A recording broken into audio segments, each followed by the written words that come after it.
sejam bem-vindos ao Sustenta Talks, o podcast do Coworking Space UEMA Timon, onde a sustentabilidade e a inovação se encontram em diálogo. Eu sou a Lívia Mello e esse é o nosso primeiro episódio. Hoje o tema é sustentabilidade em ação. Qual o papel da universidade? E para abrir essa conversa, temos um convidado muito especial, o professor Dr. Paulo Henrique Aragão Catunda, atual vice-reitor da Universidade Estadual do Maranhão, doutor em produção vegetal, ex-pró-reitor de extensão da UEMA e referência em meio ambiente e extensão universitária. Seja muito bem-vindo, professor. Obrigado, Lívia. Obrigado ao Cowork pelo convite. Muito feliz de estar participando com vocês, de estar próximo com vocês nesse primeiro episódio, né? E sempre parabenizando o trabalho do Cowork aí, que gera informação de qualidade para as pessoas. Muito obrigada. Professor, acho que já vamos iniciar a nossa entrevista e eu gostaria de começar pedindo que o senhor nos contasse um pouco da sua trajetória e como foi o caminho da agronomia até a vice-reitoria da Universidade Estadual do Maranhão. Lívia, eu tenho muita fé em Deus e sou devoto de Nossa Senhora. Eu acho que parte disso é deles, né? E a outra parte é minha, que como a gente fala, às vezes oração é orar mais ação, né? Então eu acho que eu rezo e eu ajo. Então, minha família é do Ceará, eu fui morar no Rio muito novo, me formei em agronomia na UENF, Universidade Estadual do Norte Fluminense, fiz mestrado e doutorado lá, trabalhei também no Rio, né, como agrônomo, e depois eu fiz um concurso para a UEMA. Na verdade, eu encontrei os professores em Belém, num congresso, e eu estava no mestrado, e eu falei assim, eu quero fazer um concurso, que eu queria morar no Nordeste, né, com minha família é do Ceará. Aí eu falei, mas eu só tenho mestrado. Aí eles falaram, não, o UEMA aceita com mestrado. Naquele tempo, 2007, ainda não estava fechado para o doutorado. Aí eu fiz um concurso para Imperatriz de agronomia. E eu fiz o concurso, eu estava entrando no doutorado. Quando fez as provas e tudo, eu já tinha acabado o doutorado. Aí eu fiz um concurso para uma vaga de mestrado, mas quando eu fui chamado, eu já tinha acabado o doutorado. Aí eu fui para Imperatriz, passei 10 anos em Imperatriz, aprendi muito. Imperatriz, lugar maravilhoso, né?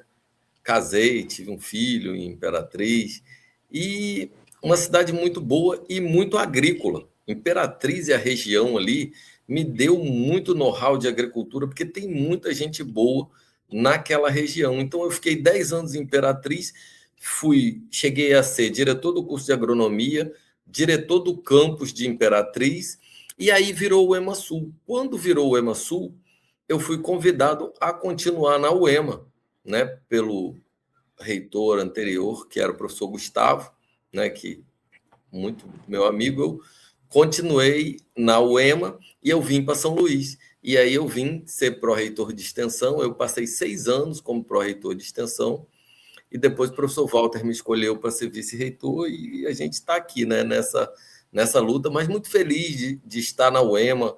É um trabalho muito prazeroso, né? E o curso de agronomia é um curso que realmente me dá prazer de trabalhar. Hoje eu trabalho muito com essa área de sementes, né? Florestais, então com recuperação de áreas degradadas. É uma área que eu acho que hoje o mundo clama por recuperação de áreas, por trabalhar com áreas que estão degradadas, você recuperar áreas.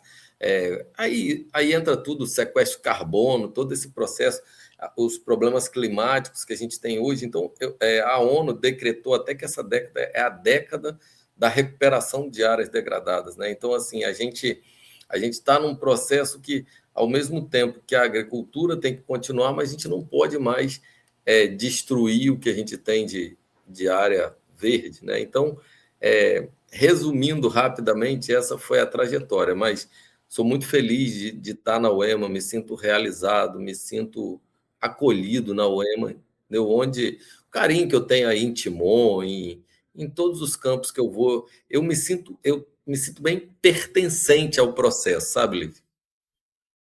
Sei bastante, inclusive, os mesmos sentimentos que o senhor, como aluna, me sinto muito acolhida na universidade.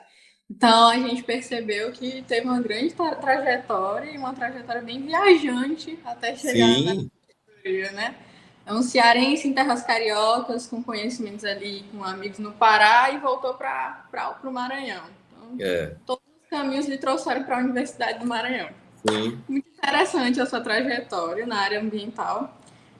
Só acredita que a sua trajetória pessoal influenciou a forma como o senhor enxerga a universidade como um espaço de promoção na sustentabilidade?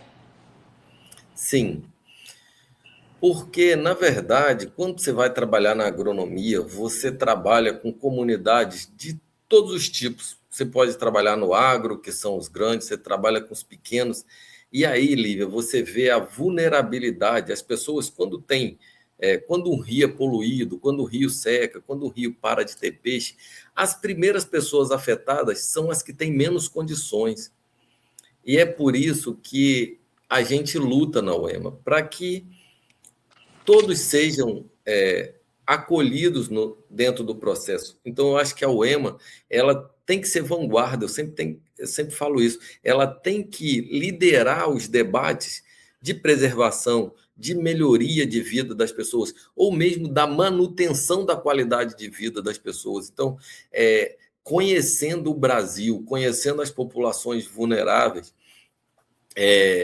isso me fez cada vez mais estar dentro desse processo de trabalhar com a parte ambiental, trabalhar com recuperação das áreas, trabalhar com áreas que podem voltar a ser recuperadas, até mesmo para que ela possa produzir novamente. Certo. Uma coisa que eu percebi entrando na minha vida universitária é que a gente tem pouquíssima dimensão de onde e até onde os outros cursos que não são não são os nossos, podem chegar. Sim. Por exemplo, quando a gente pensa em agronomia, dificilmente a gente consegue abranger tudo que esse curso pode alcançar. No caso, não é só aquela questão que sempre vem à nossa mente de plantio. Agronomia é plantio. Não. Muito mais do que isso, de fato. E hoje, né, Lívia, se você pegar na sua área, tem direito agrário, tem direito ambiental, todos eles estão muito ligados diretamente à agronomia, né? O agrônomo pode até não ser um especialista dentro desse processo, mas ele é sempre consultado, né? Porque, por exemplo, você vai dividir um assentamento, Lívia. Você não pode dividir todo o assentamento, você tem que dividir em áreas férteis. Tem áreas que só servem para ser reservas. Então, tem que ir um agrônomo lá fazer uma análise solo para você pegar só as áreas que são produtivas, né? Então, eu acho que aí, Lívia, a extensão me deu a interdisciplinaridade, que eu acho que me ajudou muito a começar a enxergar todos os cursos dentro de um ambiente só. Com certeza.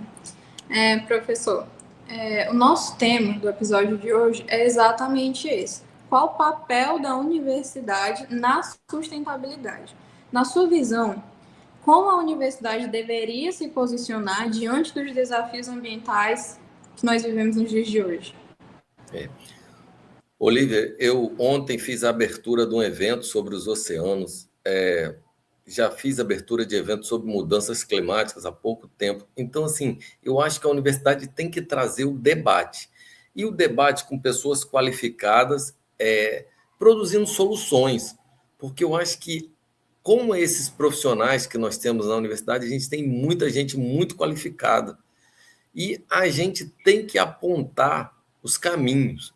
Então, eu acho que as soluções, né, para todos esses problemas ambientais que a gente tem, ela vem de dentro da universidade.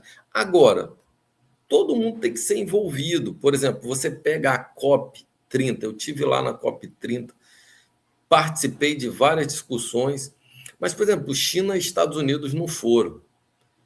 E são os maiores poluidores. Então, assim, é complexo você fazer uma COP sem quem mais polui. Porque, na verdade, a gente encontra soluções para despoluir, mas a gente tem que evitar a poluição também do processo. E, por exemplo, a gente tem que diminuir a emissão. A gente tem que fazer algo para diminuir a emissão. Então, hoje, a gente já vê muitas ações. Carro elétrico, né? Que eu acho que hoje é uma coisa que tem muito, por exemplo, usar o próprio álcool como combustível o álcool também, a emissão é muito baixa. Então, assim, a universidade, ela cria meios para que a gente possa emitir menos.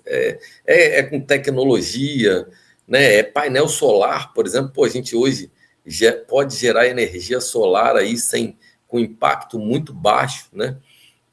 Então, eu acho que a universidade, com os cursos de engenharia, com os cursos de direito, de agronomia, tem que criar soluções que as empresas e o Estado tenham opções para reduzir as emissões e reduzir os desgastes ambientais. E uma pergunta, pessoal: o senhor acredita que, além desses debates, além dessa promoção de conscientização, o senhor acredita que esse incentivo de projetos acadêmicos dentro da universidade, projetos de extensão, projetos de pesquisa, o senhor acha que também são válidos até em que sentido? Totalmente, Lívia. Eu tenho exemplos, por exemplo, eu já vi um projeto de extensão de outra universidade que ele levou água para 100 famílias com energia solar, num lugar que não tem um fio. 100 pessoas, desculpa, não é 100 famílias, 100 pessoas. Tu imagina, Lívia, do meio do nada, o cara botar lá uma placa solar, acionar uma bomba, fazer um poço e as pessoas terem água na torneira que nunca tiveram. Tu imagina as pessoas morarem ali há mais de 30 anos, nunca viram água no chuveiro, na torneira, e um projeto de extensão levou água para 100 pessoas. Eu acho isso de uma grandiosidade mega. A pesquisa, né, com tudo que a pesquisa já fez de tecnologia, e agora também, Lívia, nós temos a inovação, as startups, todos esses processos que a gente está cheio de startup aí com soluções climáticas. Por exemplo, eu que sou agrônomo, agora tem sacos, Lívia, de muda, que você planta a muda com saquinho, e o saquinho é feito de plástico de mandioca e de bagaço de cana. E com 30 dias as bactérias do solo, elas degradam esse plástico. Então, olha que interessante. Poxa, você hoje plantar o saquinho com a muda com saquinho e tudo, e esse saquinho ser degradado aí em 30 dias, né? Eu acho que é isso. A pesquisa, a extensão, a inovação, elas estão aí para criar soluções. Muito, muito válido. O senhor comentou sobre uma universidade que conseguiu filtrar água, entregar água para famílias através da energia solar, e me remeteu àquele exemplo das enchentes no Rio Grande do Sul.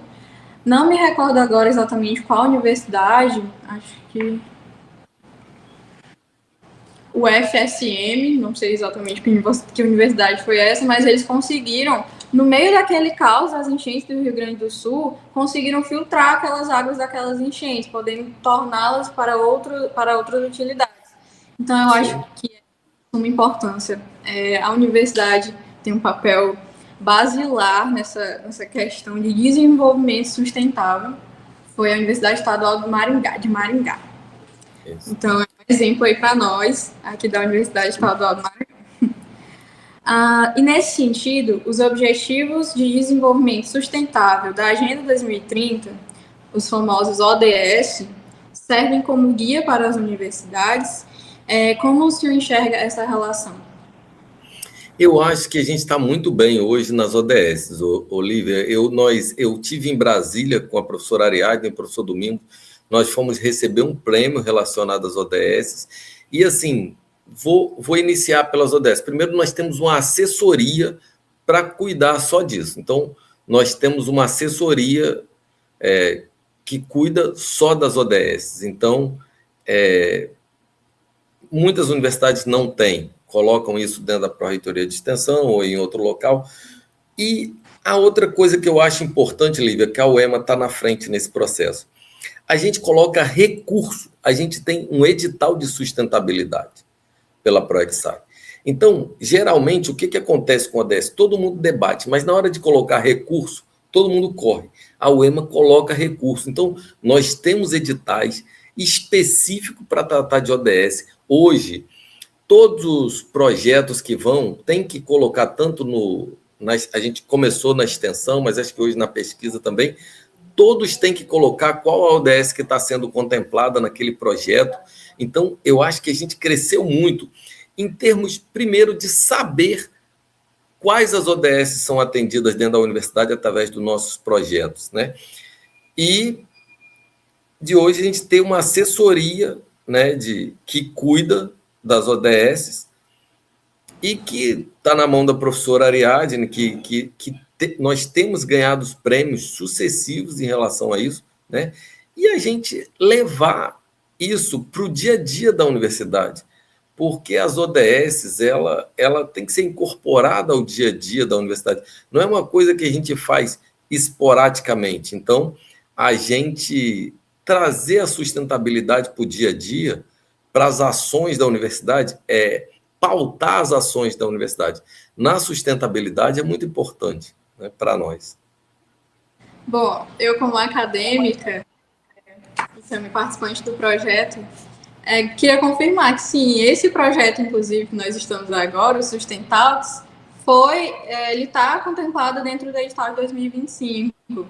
E, recentemente, a Universidade aqui de Timon, Campus Timon, foi até São Luís justamente para defender alguns resumos expandidos de projetos que também estavam contemplados dentro da ODS. O senhor acabou respondendo a nossa próxima pergunta, que seria quais ações concretas a sustentabilidade de sustentabilidade já estão acontecendo aqui na Universidade Estadual do Maranhão e quais o senhor destacaria? Mas o senhor já acabou respondendo, mas se o senhor quiser comentar. Eu acho que várias estão acontecendo, Liv, e a gente tem a AGA também, que é a Assessoria de Gestão Ambiental, que ela interage com a ODS ali, mais ou menos no que se diz em relação à sustentabilidade.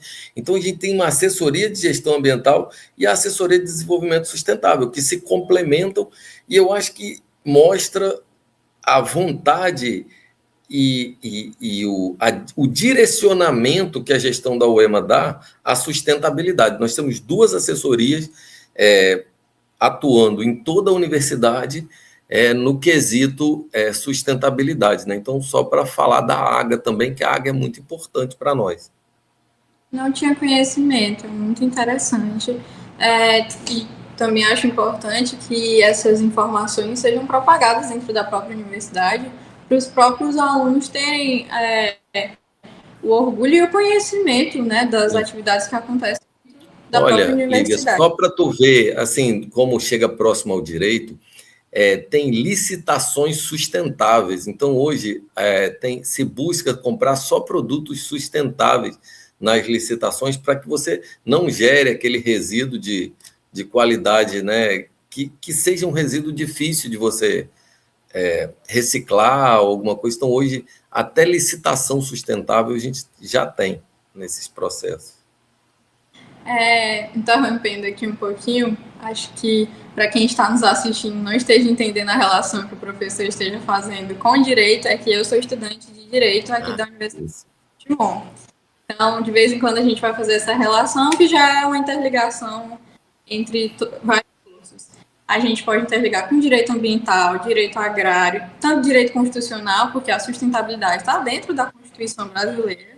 Então, realmente é um campo muito vasto. A sustentabilidade, ela atinge não somente o meio ambiente, mas tudo. Não somente a questão da sustentabilidade do meio ambiente, mas tudo. As relações, como o senhor comentou, contratos, licitações, tudo. Está tudo muito bem interligado. O que reforça a importância do debate sobre a sustentabilidade. Agora, o que o senhor acha que ainda falta? Quais são os maiores desafios que a UEMA enfrenta para avançar na agenda de sustentabilidade e alcançar os seus objetivos? Lívia, um sonho que eu sempre converso com o professor Walter, que eu tenho como gestor, é a gente colocar energia solar na universidade. Porque eu acho que seria algo para nós, que, poxa, a gente pega Timon, pega São Luís, o sol que a gente tem, então é um investimento que a gente está tentando fazer, né? E eu acho assim que ações práticas, elas arrastam. Se a gente tivesse energia solar em todas as UEMAs, eu acho que, eu estou falando assim, das coisas que a gente pode fazer que podem beneficiar todos os campos e que podem deixar o EMA mais sustentável. Eu acho que a primeira é a energia solar, você fazer aqueles estacionamentos que tem aquelas coberturas e colocar placa em cima, fazer aquelas não é rampas, que os alunos vão por baixo ali. A UEMA São Luís aqui é muito grande, então você faz passarelas, às vezes eu já vi em outras universidades, as passarelas para os alunos não se molharem e com placa em cima da passarela também, né? Então, assim, se você falar assim, o que eu acho como gestor que falta, seria ações práticas, tipo, colocar energia solar, nossos carros funcionarem a álcool, serem elétricos. Eu visitei, Lívia, eu fiquei 20 dias na Nova Zelândia, eu visitei uma universidade que ela, agora, em 2027, ela vai ser carbono zero. Ela não tem emissões. Ela tem os carros a energia solar, trator a energia solar, ela cuida do esgoto, do resíduo dela, entendeu? Então, assim, imagina assim, você ser carbono zero. Eles são um exemplo assim de. Porque eu acho assim, não adianta você discursar de sustentabilidade, eu acho que você tem que colocá-la na prática. E eu acho que trazer a sustentabilidade para a prática da universidade é muito importante que a gente tenha uma universidade sustentável. Muito interessante, professor. O senhor, como vice-reitor, tem uma visão privilegiada do que acontece em todos os campos da UEMA. Há algum projeto ou iniciativa específica de sustentabilidade em outros campos que o senhor gostaria de ver replicado aqui no nosso campus Timon? Olha, eu acho assim, que a própria AGA, não sei se você já viu aí no campus, que coloca para desligar as tomadas. A AGA, eu acho que tem os representantes aí em Timon também, eles fazem um trabalho de conscientização muito grande em todos os campos. O que eu acho assim é que a gente tinha que potencializar mais esses trabalhos de economia de energia, de economia de água, né, nesses processos. Que eu acho que hoje, Lívia, eu sou bem assim, pé no chão do que a gente pode fazer. Entendeu? Se você falar do que existe, poxa, existe coisas muito legais, mas que o custo ainda é muito alto para nós e nós ainda temos outras prioridades na universidade. Mas eu acho que hoje essa parte de estar bem dentro do nosso escopo de educação, essa parte de educação ambiental, você criar um cidadão ambiental, uma pessoa que não deixa a torneira ligada, que apaga a luz, que eu acho que hoje é o nosso primeiro passo, essa educação ambiental, uma formação, porque vocês são multiplicadores, levam para a casa de vocês, levam para o trabalho de vocês, e eu acho que hoje a AGA é o que a gente tem de muito consolidado, que pode atingir todos os campos, né? É importante não dar um passo maior que a perna, né? Melhor a gente ir. Sim. A gente tem que ter muito pé no chão para ver o que é possível, né, Lili? O que é possível ser feito. Também é importante ter o diálogo com aqueles que estão cobrando, né? Para mostrar a realidade, porque às vezes a gente cobra sem saber se é possível ou não, então é importante sim. Ou quanto não. Custa? Para a gente, Lívia, às vezes também, quanto custa isso? O governo vai trazer isso para a gente? Tudo a gente tem que fazer o orçamento, ver quanto custa, ver se é viável. Entendeu? Então, a gente tem que tem que saber a viabilidade financeira dessas ações também. Mas elas são de extrema necessidade e eu acho que elas vão acontecer. Entendeu? Porque eu acho que o caminho do mundo é você ser sustentável. Tem que haver uma transparência, né? Professor, existe alguma competência ou habilidade que o senhor considera essencial para que um profissional formado hoje, qualquer que seja a sua área, atue de forma sustentável no mundo? Olívia, eu me preocupo com as pessoas. Eu acho que você ser humano, você saber escutar, é a maior habilidade que uma pessoa pode ter para desenvolver suas técnicas, porque hoje as pessoas não param muito para escutar as outras pessoas. Então, eu acho que você você que vai ser uma advogada, você parar para escutar com atenção a demanda do seu cliente. Eu acho que hoje a maior habilidade que uma pessoa pode ter é escutar de forma atenta as pessoas. E, para nós, gestores, escutar a comunidade, escutar os professores, escutar por quê? A gente é um porta-voz da vontade dessas pessoas. Então, eu acho que saber escutar é uma característica essencial para você colocar suas habilidades, né, todas.